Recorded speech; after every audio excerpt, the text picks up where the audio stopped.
दहशतगर्दी की सारी हिदायत ऊपर से बाल ठाकरे और फिर बालाजी की वसातत से पंजाब की शाख के इंचार्ज प्रसाद जी को आती हैं।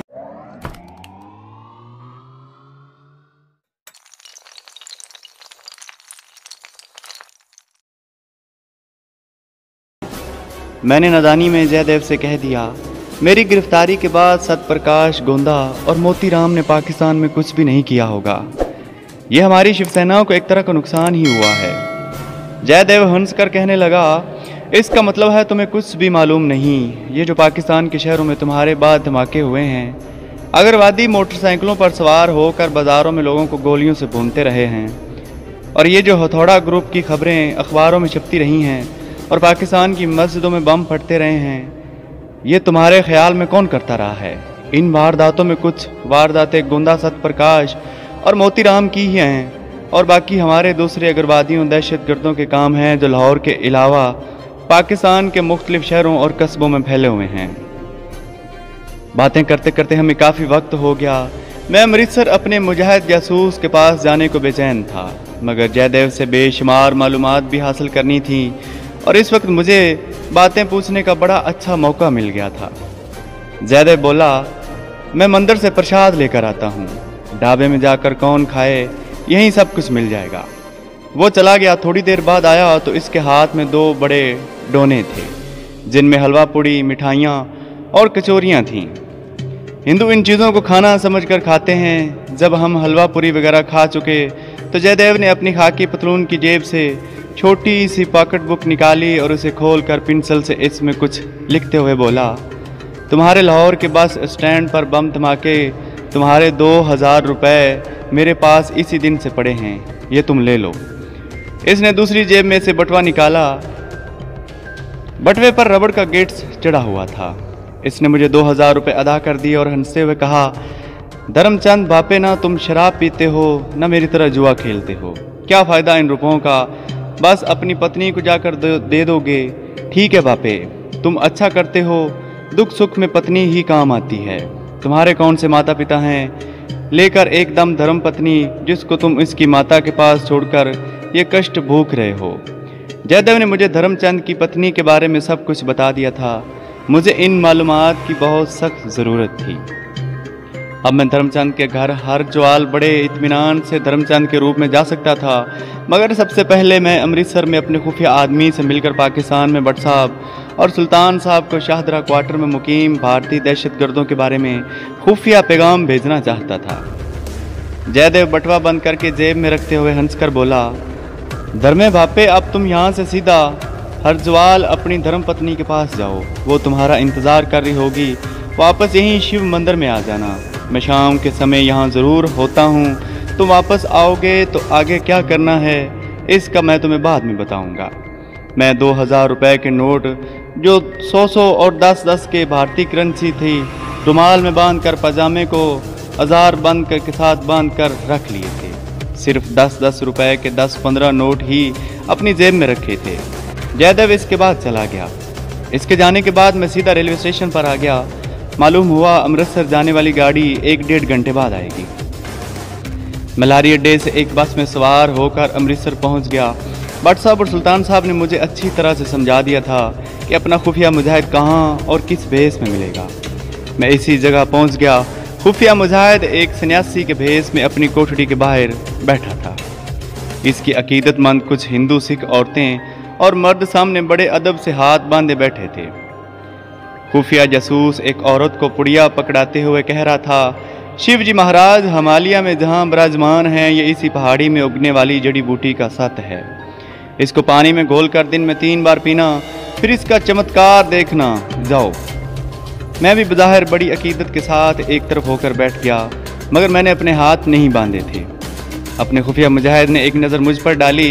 मैं मानी खेज अंदाज में ज़रा सा मुस्करा दिया। वो समझ गया कि ये कोई मुख्तलिफ किस्म का अकीदतमंद है। इसने मामला फहमी से काम लेते हुए सिवाय मेरे सब श्रद्धालुओं यानी अकीदतमंदों को वहाँ से चले जाने का हुक्म दिया। सब इसके पाँव को छूने के बाद वहाँ से चले गए। इनके जाने के बाद खुफिया मुजाहिद ने मुझे घूर कर देखा और पूछा, तुम कैसे आए हो बच्चा, तुम्हें क्या रोग है? मैंने खुफिया कोड का जुमला बोल दिया। खुफिया जासूस ने भी इसके जवाब में एक खुफिया जुमला बोला। मैंने इसका जवाब खुफिया कोड की जुमले से दिया तो सन्यासी बाबा यानी हमारे खुफिया जासूस ने आहिस्ता से कहा, शाम को अंधेरा होने के बाद आना। मैंने कहा, बड़ा ज़रूरी पैगाम पाकिस्तान में अभी पहुंचाना है। जब मैंने इसे सारी बात बताई तो इसने इर्द गिर्द निगाह डाली और बोला, सामने सड़क के पार शमशान भूमि है। शमशान भूमि समझते हो? मैंने कहा, हाँ, जहाँ हिंदू लोग अपने मुर्दे जलाते हैं। हाँ, शमशान भूमि के टाइलों वाली दीवार के पास एक कच्ची कोठड़ी बनी हुई है, मैं रात को वहीं सोता हूँ। इसने अपनी गिरदे रंग की चादर के पल्लू से चाबी खोलकर मुझे दी और कहा, ये मेरी कोठड़ी की चाबी है, ताला खोलकर अंदर बैठ जाओ और मेरा इंतज़ार करो, जाओ। मैं चाबी लेकर सड़क पार करके शमशान भूमि में आया।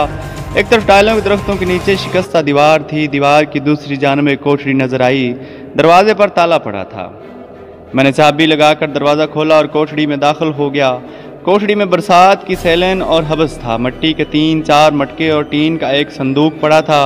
ज़मीन पर मैली सी चटाई बिछी हुई थी। मैं चटाई पर बैठकर अपने खुफिया मुजाहिद का इंतज़ार करने लगा। मेरी समझ में नहीं आ रहा था कि इस शख्स ने रेडियो ट्रांसमीटर यहाँ किस जगह छुपा कर रखा होगा। थोड़ी देर में वो आ गया। इसने आते ही कोठड़ी का दरवाज़ा बंद करके अंदर से कुंडी लगा दी और एक मोमबत्ती जला दी। मोमबत्ती की रोशनी में इसने कोने में से संदूक को एक तरफ हटाया। इसके नीचे बोरिया बिछा हुआ था। बोरिया को हटाया तो नीचे लकड़ी का तख्ता निकल आया। लकड़ी के तख्ते को उठाकर इसने एक तरफ रखा और नीचे गड्ढे में से एक छोटे रेडियो ट्रांसमीटर साइज़ का एक रेडियो ट्रांसमीटर निकाल कर मेरे आगे रख दिया और कहा, तुम्हें कोड तो मालूम ही होगा। मैंने रेडियो ट्रांसमीटर का एरियल ऊंचा करके कहा, मालूम है। ट्रांसमीटर ऑन करने के बाद मैंने मखसूस फ्रीक्वेंसी मिलाकर सिग्नल दिया। भट्ट साहब और सुल्तान साहब ने मुझे बताया था कि तुम रात और दिन में जिस वक्त भी कोई पैगाम भेजना चाहो भेज देना, हमारा आदमी तुम्हारा पैगाम वसूल करने के लिए मौजूद होगा। दूसरी तरफ से भी मखसूस सिग्नल जवाब में आया तो मैंने कोड अल्फाज में कहा, मेरा ख़ास पैगाम नोट किया जाए, ये एमरजेंसी है। दूसरी तरफ से कोड अल्फाज में जवाब आया, पैगाम लिखवाओ। मैंने पैगाम दिया कि शाहदरा के रेलवे क्वार्टर्स में एक क्वार्टर धर्मचंद के साथ आते हुए 3 दहशतगर्दों ने किराए पर ले रखा है। इनके नाम गोंदा मोतीराम और सतप्रकाश हैं। तीनों हिंदू हैं और मुसलमान बनकर क्वार्टर में रह रहे हैं। वो लाहौर के अलावा पाकिस्तान के दूसरे शहरों में भी दहशतगर्दी की कार्रवाइयाँ कर रहे हैं। इन्हें फ़ौरन पकड़ लिया जाए। मैं अपने टारगेट पर पहुंच गया हूं। दूसरी तरफ से कोड में जवाब आया, तुम्हारा पैगाम मिल गया है, कार्रवाई अभी शुरू हो जाएगी। मैंने कहा, रॉजर। दूसरी तरफ से आवाज़ आई, रॉजर।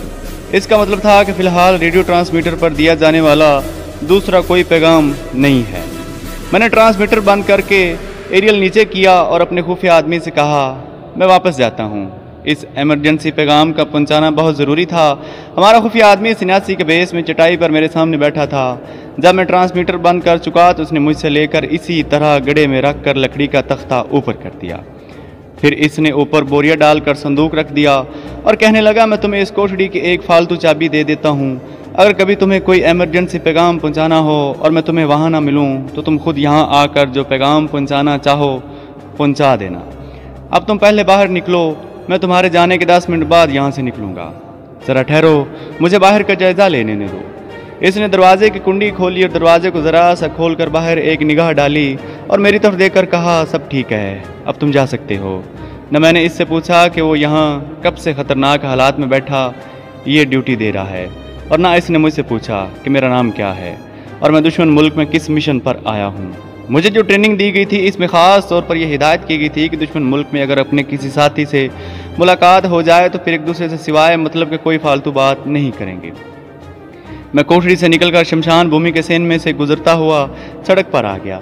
मुझे बड़ी तसल्ली हो गई थी कि मैंने इंतहाई ज़रूरी पैगाम पाकिस्तान पहुंचा दिया है। मुझे यकीन था कि पाकिस्तानी पुलिस अपनी आला कारकर्दगी के साथ इन तीनों भारतीय दहशतगर्दों को बड़ी जल्दी गिरफ्तार कर लेगी और मेरा वतन अजीज़ इन भारतीय दहशतगर्दों की तखरीब कारी से महफूज हो जाएगा। मैं वहाँ से सीधा अमृतसर रेलवे स्टेशन के सामने एक चाय की दुकान में आकर बैठ गया। ये हिंदुओं की दुकान थी। कल रात से आसमान अबरालूद था मगर बारिश बिल्कुल नहीं हुई थी। सुबह कुछ हब्स था, इसके बाद हवा चलने लगी थी। अब मेरे सामने एक बहुत बड़ा मरला था। मुझे एक बहुत नाजुक इम्तिहान में से गुजरना था। यानी मुझे नकली धर्मचंद के रूप में असली धर्मचंद की बीवी के पास जाना था, अगरचा मेरा हुलिया असली धर्मचंद जैसा ही था। इसका सबूत मुझे जयदेव से मिलने के बाद मिल गया था। वो सिर्फ मेरी आवाज़ पर थोड़ा सा चौंका था, बाकी मेरा रंग, रूप, नक्श और कद-काठ बिल्कुल असली धर्मचंद जैसा था। इसके बावजूद बीवी को अपने खामन की यानी ऐसी बातों का इल्म होता है जो दूसरे लोगों से पोशीदा रहती हैं। अगर मेरी कोई ऐसी खामी ज़ाहिर हो गई तो धर्मचंद की बीवी के सामने मेरा राज किसी हद तक फाश हो सकता था। इसे शक पड़ सकता था कि मैं इसका असली खामन धर्मचंद नहीं हूँ। इसका मैंने यही हल सोचा था कि मैं धर्मचंद की बीवी के ज़्यादा करीब नहीं जाऊँगा और खामन बीवी के जो तन्हाई के ख़ास लम्हात होते हैं, इन लम्हात में से भी गुरेज करूँगा। बाकी जो होगा देखा जाएगा।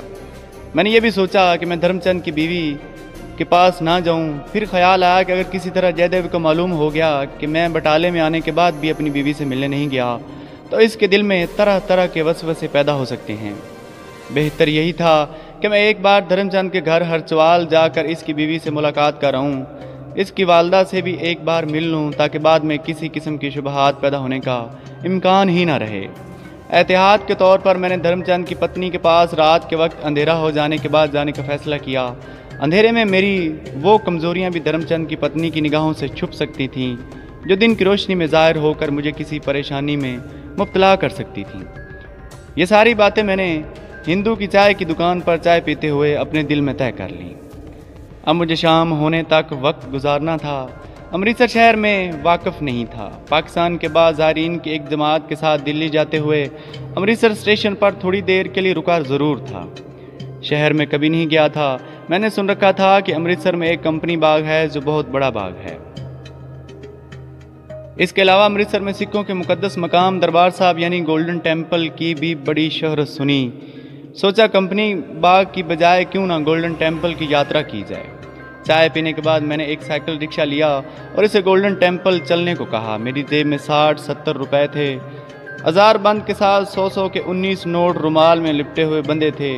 अगरचे मुझे अपने बचाव के लिए हर किस्म का असला चलाने की तरबियत दी गई थी, मगर मेरे पास पेंसिल बनाने वाला चाकू तक नहीं था। कमांडो ट्रेनिंग के दौरान मैंने जूडो कराटे के हाथ चलाने ज़रूर सीख लिए थे। साइकिल रिक्शा अमृतसर के बाज़ारों में से गुजर रहा था। रिक्शा ड्राइवर बूढ़ा सिख था। मैं इसे बिल्कुल नहीं पूछ रहा था कि हम किस बाज़ार में से गुजर रहे हैं या फ़लाँ जगह का नाम क्या है, क्योंकि इस पर अपना अजनबी होना जाहिर नहीं करना चाहता था।